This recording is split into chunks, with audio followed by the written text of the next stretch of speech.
So all the drivers are gone, now the waiting begins.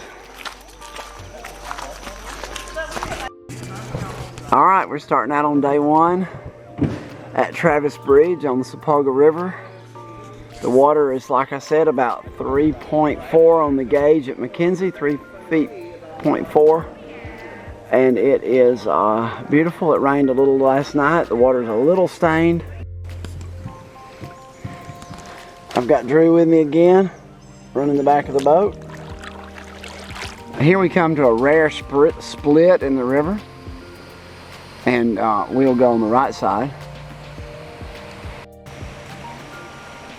These creeks down here meander as they get closer to the ocean, but the Sepulga River is got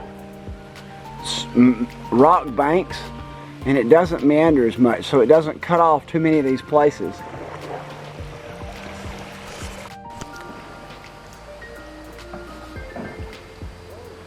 This cypress tree missed out on being logged, thank goodness.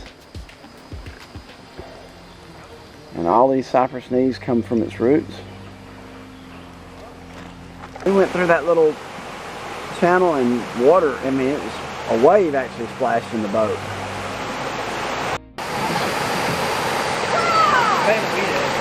We took in water. Yeah, we took in water when you went through it. Easy to do. Go straight in.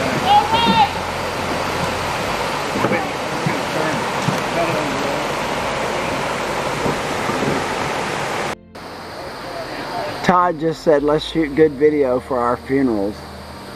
You know, you've been canoeing too long when they say that. Almost everybody on this trip has been a lot, and they can pretty much handle a canoe.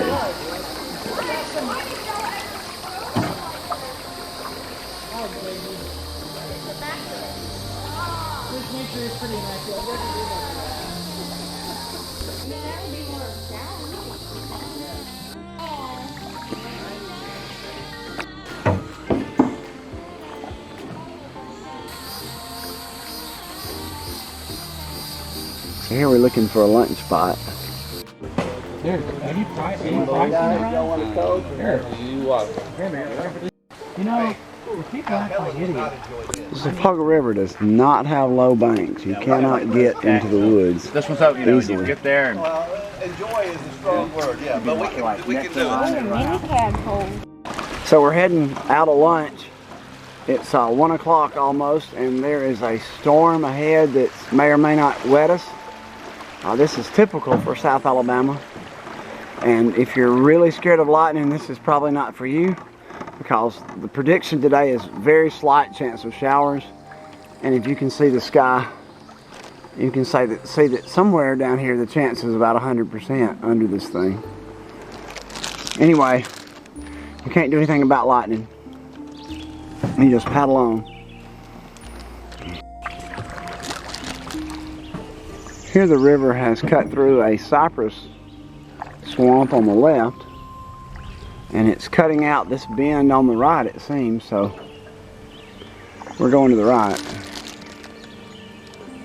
It's also a good bit of garbage on the creek, which is a shame. We picked up beer cans at the last before we ate lunch. But the creek or the river's been very, very slow, with little bursts of some speed. We're barely making hiking speed as we canoe it.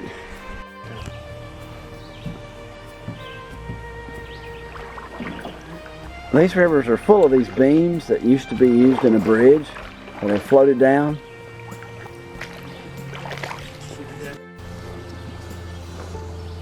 Or alligators. Drew's decided to find out what the beam is really like by standing on it. He's really looking for a snake. Yeah, hopefully there's no snakes. If there's anyone that can find a cottonmouth, it's Drew. Yeah. Well, we got him back. How was your excursion, Drew? Good, I survived. No snakes? No snakes. I thought there weren't any more rapids, but here's one right here, and we found some fossils on this side of the waterfall. Yeah, I can't see it off now. It's mud. Yeah, let's see it over landforms are starting to change. The limestone rocks are getting more prevalent. There's some there along the bank. And we're getting near the ancient seabed, and ferns are only as the Sepulga has them. They're really pretty. Today seems like the slowest day on the Sepulga that I've ever been. We're going about 2.1 miles per hour. But it seems so slow. And it's already 3:15, and we have got about another hour or hour and a half to go before we find a campsite, if we find one. Pretty river. No sandbars. I see a sand bank up ahead. They all start looking good about this time of day.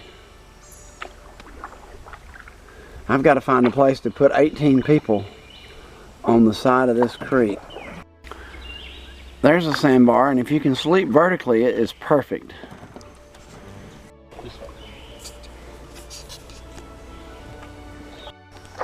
So here's Highway 84 bridge, and again, it's pretty late. It's almost 3:20. This place has a dive platform and a rope swing off the bridge. First time I've ever seen that. Someone has actually put mile markers on this river. This is the 28-mile marker.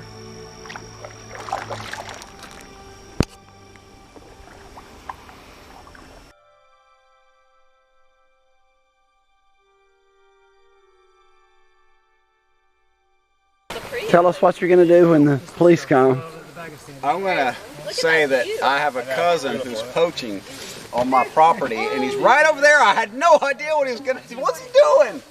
I didn't say he could be here. Yeah, I don't know how this is going to work yet. That's right. So here we are camping up in a field. Hey, is that That is actually a food plot. So our food plot is foggy and pretty this morning on day 2.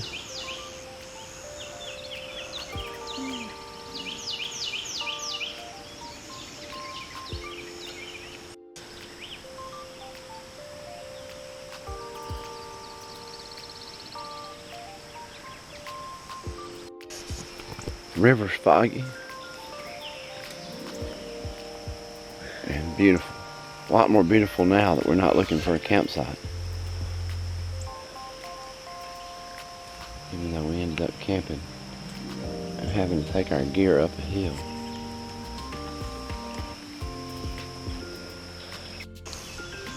Drew's a tired camper. Breakfast here is a lot different than backpacking. If you'll notice, I brought a table that weighs about 5 pounds.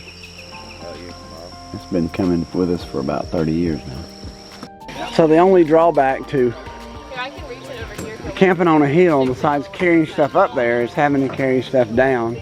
And the bluff, what? Which might be worse. Yeah, the bluff is very steep. And so here's everybody loading the boats. The good thing about having people that have canoed with you for 20 years is they all know the routine. And everybody works, which is really good. Because all these kiddos that you see in front of you, most of them have canoed with us as long as since they've been about 5 or 6. And they have learned responsibility from having to drag these boats over trees and snags in different places.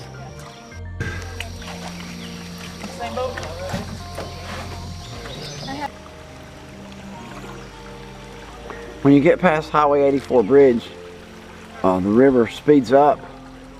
We were going about 1.9 to 2 miles an hour before 84, and then I looked at the speed on my GPS, and it was 2.5. So we sped up considerably, and that makes for a fast trip and also an easier one.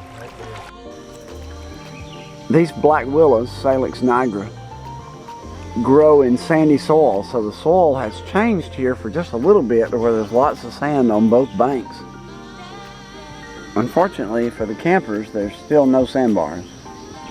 These willow trees grow really fast, have lots of seeds, and die young usually. And they are characteristic of rivers all over the world. Salix is, not Salix nigra. One of the cool things about the Sepulga is all the fossils that you find in the banks. And we just passed a bank where the fossils were being cut out by the water. And so these ancient shells, and this is part of a keel urchin, otherwise known as a sand dollar.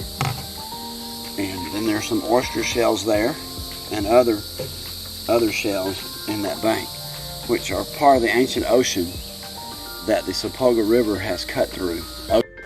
Coming in on the left, we have the Pigeon. Pigeon Creek runs from near Greenville and is made famous by the movie Sweet Home Alabama with Reese Witherspoon, in which they filmed in Georgia. They didn't film it anywhere near the Pigeon Creek, but I'm sure they saw that name in Hollywood and said that'll be a great name for something to talk about in a movie. Anyway, this is the Pigeon. The Pigeon has sandbars to camp on and is really nice until you get the last to the last quarter mile, and then it can be really tough if the water's low. So here comes the Pigeon, and it appears the water is absolutely perfect. This had decided to bite me, and I managed to kill him. This is one of the biggest horseflies I've seen around. High banks with a different kind of fern.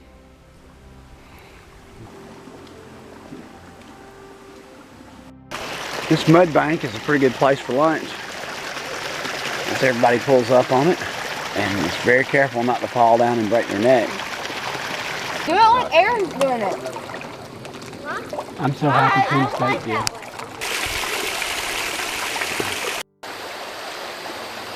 Here's Drew fossil hunting. That trip. I just saw those and I thought. This is the Sepulga Pass Bull Slough. Okay, we're coming up on the main attraction of this section, the Grist Mill. This grist mill can be a tough spot to maneuver. You've got to go down here and take a strong left right up this stream. And this grist mill used to have a house where they ground the stone, where they had the grinding stone. But it has all fallen down in the last 40 years. This grist mill the water actually came down this column and out the bottom. And this was just a spillway. And then it had gears, as you can still see up there, that ground the corn.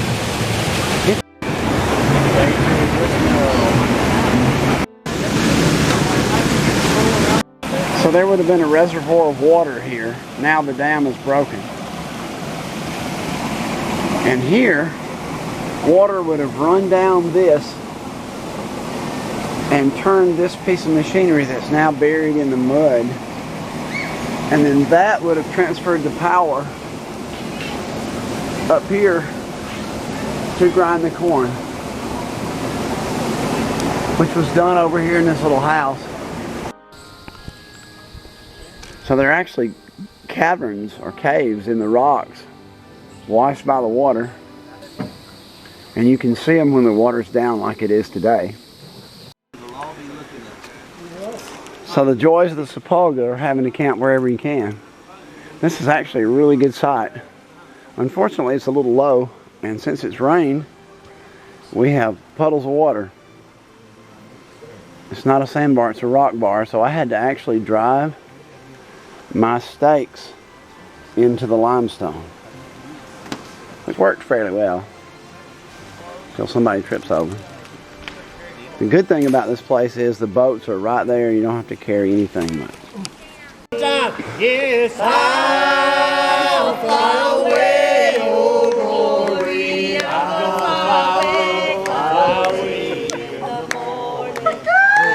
I die, hallelujah, by and by. I'll fly away.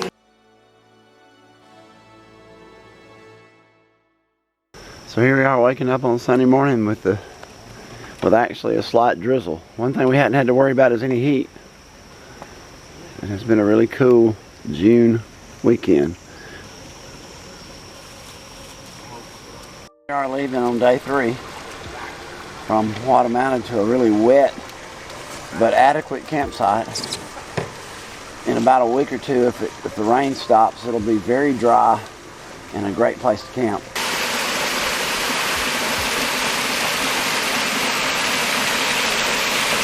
High banks make for some pretty cascades.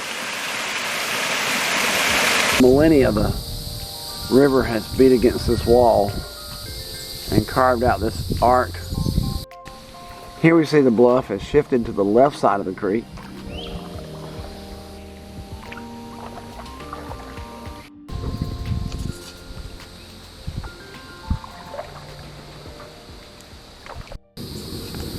This oil well they're drilling must be right on the bank. I believe this is another one. I think they're exploring this area again. Here's a really high bank. So here we come to the Cotton House Landing, as they call it. It's at the little tiny town of Brooklyn in Conecuh County. And it has a little creek that comes out beside it called Bottle Creek that runs for miles and miles and has lots of interesting things on it. Other than that, this little landing is just a great place to take out a boat. This is Bottle Creek's mouth. So here's where we're going to have to take our canoes straight up that bank. This is the hardest part and the least pleasant. Just coming up this long ramp with all of the gear.